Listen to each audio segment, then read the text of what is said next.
சூரிய பகவான் ஒளிமுகம் காண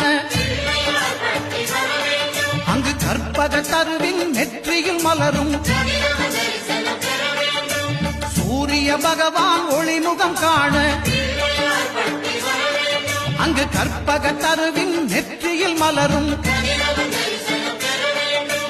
இருளை விலக்கி உலகை எழுப்பும் ஞாயிறு அங்கே குடியிருப்பான் அவன் ஆனை முகத்தனின் அடியவர் மனத்தில் ஒளியாய் வந்து கொலுவிருப்பான்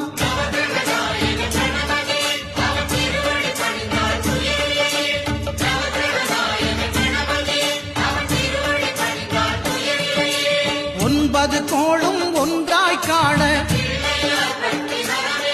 அங்கு கற்பகம் என்னும் கடவுளின் மெய்யில்